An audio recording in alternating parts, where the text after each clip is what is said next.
start with why laws, regulation, and compliance. Now, as a security professional, a senior security professional, you need to understand the legal and regulatory requirements. Okay. And CISSP tests you at that front, majorly on US and EU laws. They will not expect, but it will still be a generic question. There are other few important things which are common will be, I will tell you, right? Now, the order in society is maintained by three type of laws. First is a criminal law, okay? Second is a civil law, and third is the administrative law. These three laws are required to maintain order in the society. Now, the criminal law is, a law which keeps the society safe. Okay, it is there to prohibit major crimes against uh, humanity, against human life, animal life, and property. Right. Civil law, on the other side, is to maintain order in the society so that there are no disputes amongst two bodies. Okay, they could be business bodies, they could be organizations, they could be human beings. Civil law mainly is meant to resolve disputes between two parties. Okay, administrative law are the laws which are meant for carrying out day-to-day administration of the society. Okay, so government needs administrative law to run the society in a orderly fashion. Right. Now, why information security and legal frameworks? Now, if you look at information security, you're dealing with data which might have implications on intellectual property rights. Okay, they might have implication on trade secrets. They might have implication on privacy data, right? So at times, information security professionals may not be able to completely understand the legal frameworks and regulatory frameworks. And that's when you get a legal or a regulatory professional. Okay. So if you don't know, get help, right? Now, the major laws related to computer crime in the US started around 1986. Okay. The first law was Computer Fraud and Abuse Act. Okay. Which was the starting point of the laws related to computer crimes. Okay. And there was another law called FISMA, which related to any cyber crimes executed against federal systems. Okay. So these are the two major laws which were initiated initially. Computer Fraud and Abuse Act against it was a kind of a civil law, and FISMA was a criminal law if anybody is trying to cause any harm to federal systems. Okay. So first act was Computer Fraud and Abuse Act, 1994. Okay. It was a civil action, right? Right. That means if you are using a computer to cause some kind of a malicious intent on somebody's system, right? This was the first law. And then there was a series of amendments. Don't have to get there. Okay. I'll tell you what is important. Then to overcome, since the national critical infrastructure in the US, the electrical, the OT systems were dependent on the data networks, the first act came to protect the national critical infrastructure, and that was called NIIPA. Okay, National Information Infrastructure Protection Act. Okay, it made certain changes to the Computer Fraud and Abuse Act, and it made any attacks on the infrastructure as a felony. Means now it was a criminal act. It was no more a civil suit, it was a criminal suit. Okay. Then once such crimes started happening, the judges were clueless what to do. Okay, how to punish, because they were not technically competent. So guidelines were released in 1991, which was called Federal Sentencing Guidelines, which basically said the judges can see that the affected person or the prosecuted person, has he or she, say suppose I got hacked and now I am the CISO, I go and I say, look, I took all the care, I did risk management, I did this, I did that, I was legally compliant. then the burden of punishment goes down. Okay. And that was what was told to the judges, that if you see that a prudent person's rule, that means a person has taken due diligence and due care, he's taken the responsibility, then the liability of the punishment should reduce. That is the meaning of federal sentencing guidelines and prudent person rule. Means in case there is absence of any regulation, right? There are no written laws. Have you acted responsibly? If you have done, then even if you have done something wrong by mistake, but you have acted in the right way, the liability of punishment goes down. What could be the best rule is, suppose you meet with an accident, you meet with an accident, you're driving a car and you meet with an accident, somebody gets hurt. Instead of running away, though it might have been your mistake, you took the person to the hospital, get him treated, save his life. The burden of punishment will go down, because accidents might happen. It might be your carelessness, it might be somebody who met with the accident, their carelessness. But if you behaved responsibly, the burden of punishment will go down. Remember this. Why? Because today there's a lot of cyber crimes, cyber activities happening. The CISOs might get legally implicated, as in the case of Uber hack, as in the case of SolarWinds, right?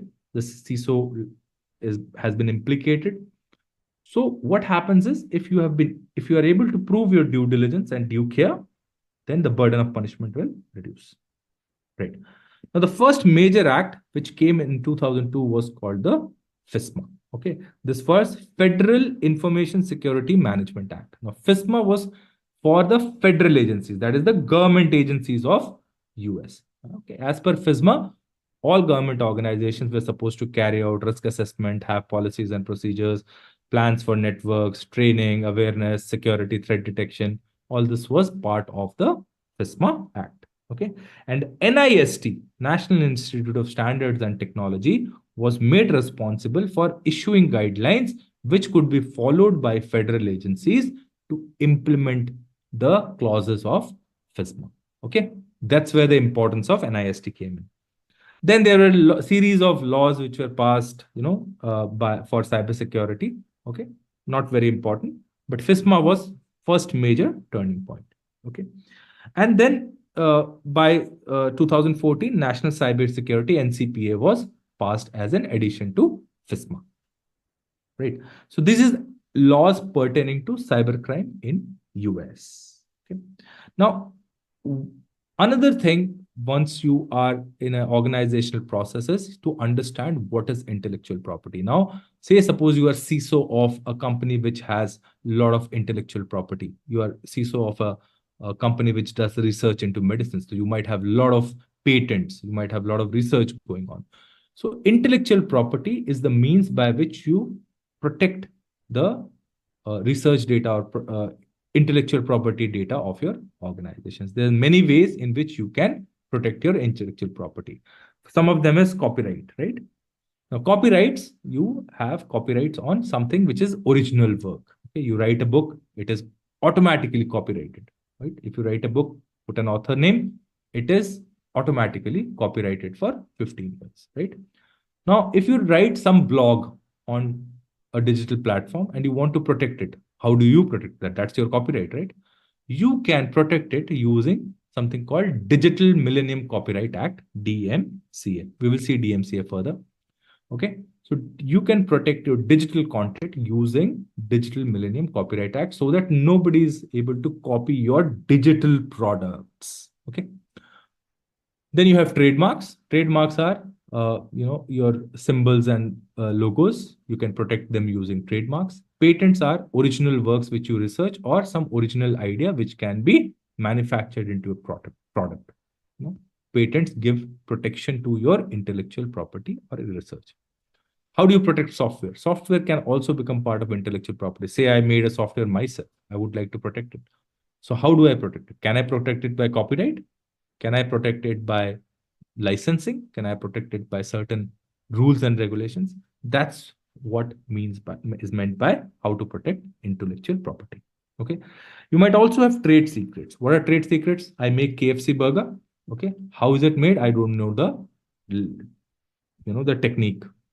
that it is sacred. It is not protected by any law. It is just that it is a trade secret. You are trying to keep it as secret as possible.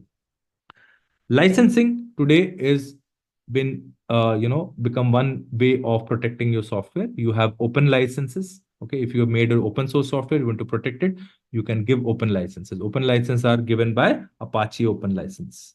Okay, there are open licensing organizations which provide you with how you can license your open source software.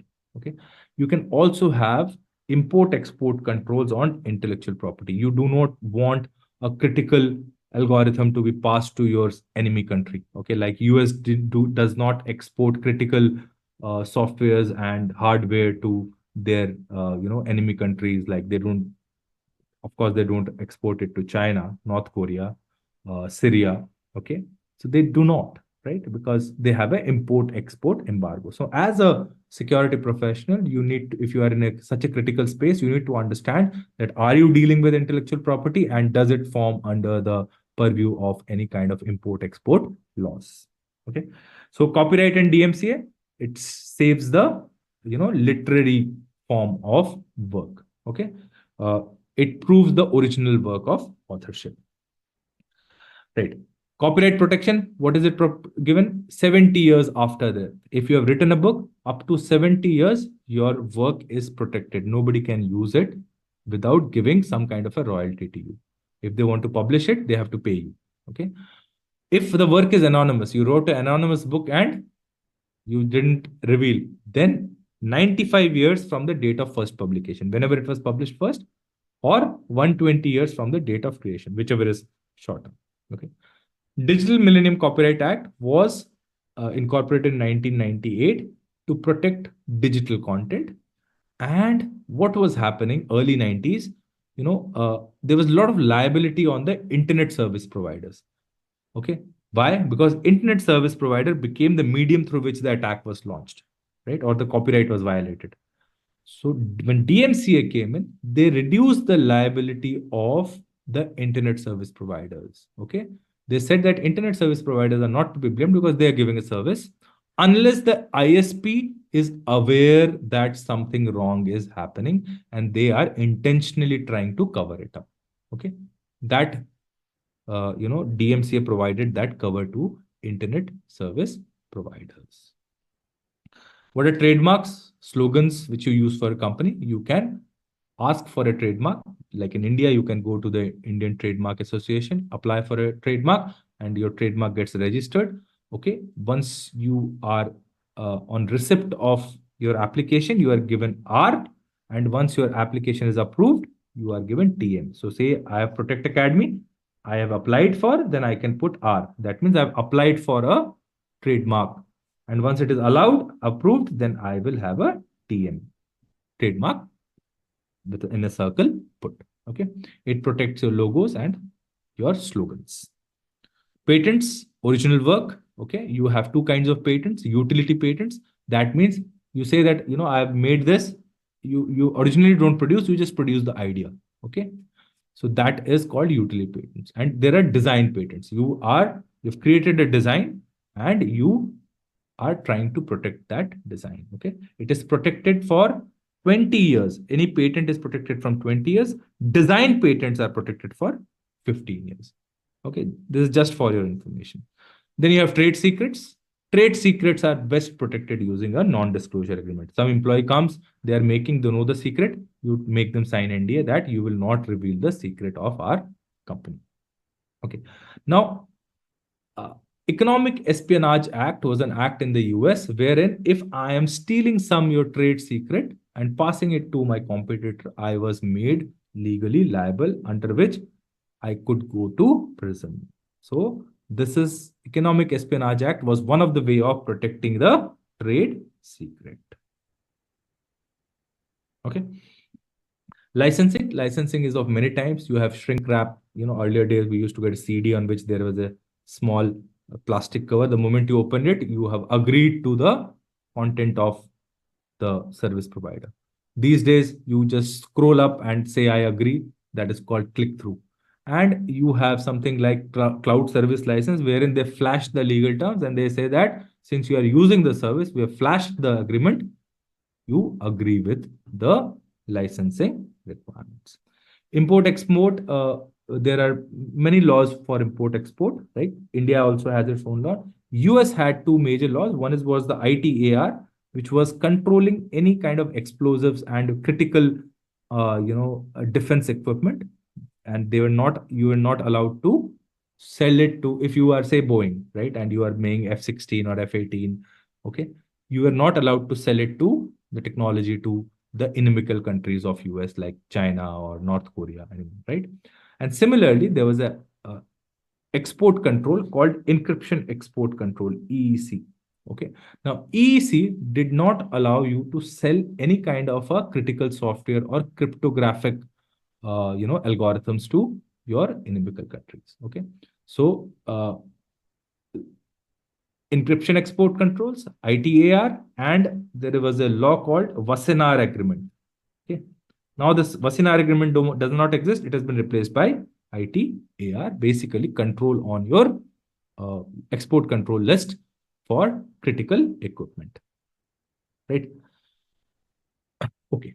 Now this was as far as export is concerned. Finally comes is privacy. Okay. Privacy is a go-to word today in the market. Privacy is becoming important. So we will learn a little bit about privacy. Okay. So what is privacy? Privacy is the right to have a private life, right? It is your right. Okay. Europeans were much way ahead as far as privacy was concerned. They had privacy laws in the 90s itself, right?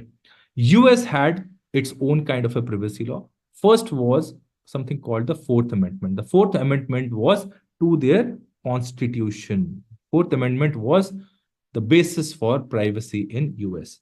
What does Fourth Amendment say? Fourth Amendment say that government bodies cannot search the premises of anyone without a warrant. Okay. So if you watch any Hollywood movie, do you have a warrant, okay, to search my place? So law enforcement agencies cannot enter your house. And the same goes in India. Nobody can search your house without a warrant. Okay. The first act which came as far as privacy was concerned in US was Privacy Act 1974. Now, Privacy Act 1974 stopped the federal agencies to leak any information about you without their consent. Say federal agencies have some information about me, right? Some criminal data or some civil data or some educational data or some kind of a data. They cannot leak that in, they cannot even give the information to their some sister organization without my consent. That was the law. Okay. Then US had multiple laws coming in. Then once electronic systems came in, they brought in an act for Electronic Communication Privacy Act. Okay, basically it stopped federal agencies to wiretap into your telecommunications. Okay, that law, you required warrant for again tapping into somebody's phone line. Okay, then came CALIA. So you should be aware of ECPA, you should be aware of Privacy Act, you should be aware of Fourth Amendment. Sure, short questions in CISSP. Then one of the major changes was HIPAA. Okay, I already explained you HIPAA. HIPAA was the Health Insurance Portability and Accountability Act, wherein insurance agencies and health agencies need to change data amongst themselves to find out what insurance can be provided to whom. Right. So this data has to be ported and somebody needs to be accountable if I'm handling it. That is covered under HIPAA. Okay.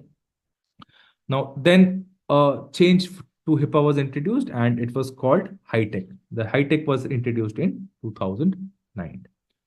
To protect the privacy of children, COPPA was released. Very, very strong act, guys. Very, very strong act. Okay. Basically, all kind of child nudity or child pornography, FBI deals with it very, very strictly. Okay. Under COPPA, they charge people like anything. Okay. They even inform local police about anyone trying to have view child pornography, storing and everything. There are a lot of people in India who have gone to jail for having child pornography content on their mobile devices because FBI informed the CBI informed the local police, and then you got arrested. Okay, so they have a very, very strong framework for child privacy.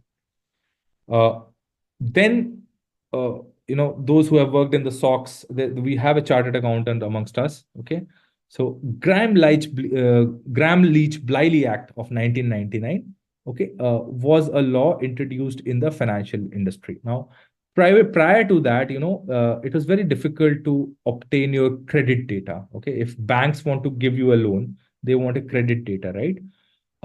So that it was very difficult, right? So once Graham-Leach-Bliley Act was introduced, uh, financial companies could exchange data without the consent of uh,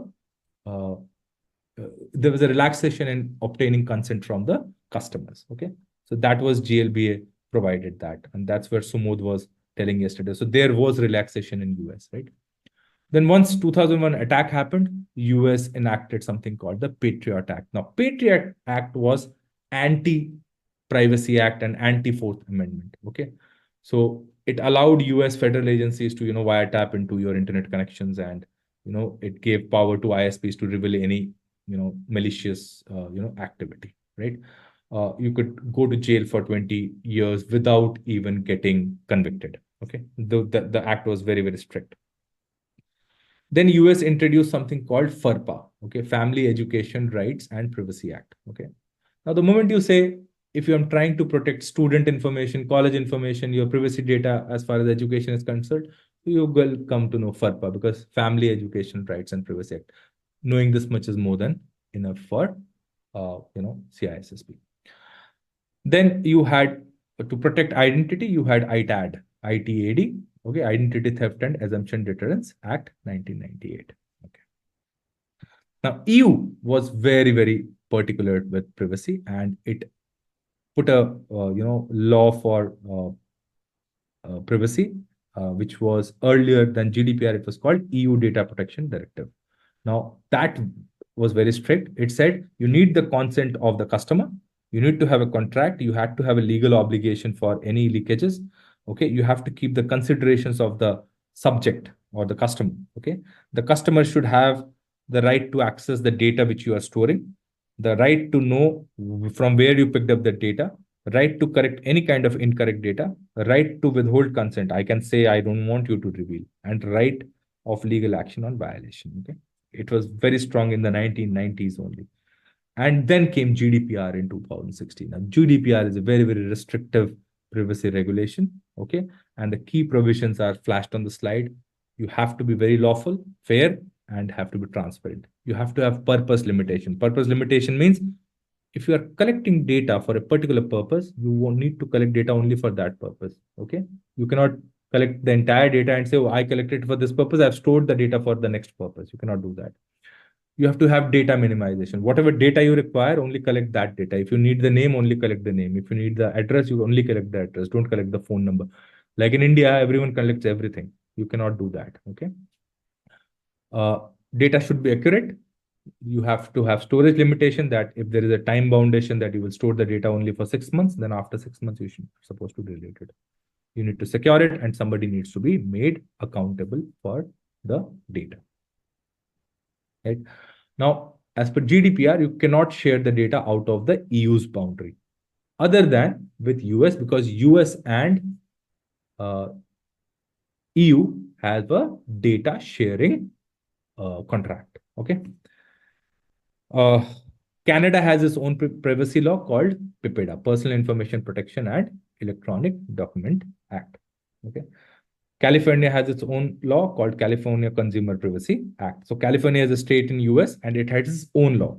So US is place where state laws are much more stricter, and state laws are more followed, because states are also almost the size of countries. So their state laws are more prevalent. Okay, and state laws are followed as per the state laws, state rights. Whereas in India, we follow central laws. We don't have state laws. We have only central laws. Okay, so California Consumer Privacy Act had a very, very well known policy called right to be forgotten. The moment I say I do not want my footprints on the digital space, I can get it removed. And the same same thing was put in GDPR also. Please read a little bit about GDPR more. Okay, read a little bit more about GDPR. What is a data controller? Who's a data processor? Okay, go through it on your own day. It's just a small one-page document. Who is a data processor? Okay, who is a data collector? who is a custodian. I'll tell you all that, but still go through a small reading. Just Google it and read it. Okay, that much is more. Whatever you feel you are not comfortable with, just Google it. That much information is more than enough. Okay, because CISSP wants you to have a broader understanding, not deeper understanding. Okay? Now, organizations in financial sector deal with Sarbanes-Oxley Act. Okay, it's a compliance for financial organizations. PCI-DSS is a compliance requirement for credit card industry. Okay, if you're dealing with credit card data, you have to be PCI-DSS compliant. Okay.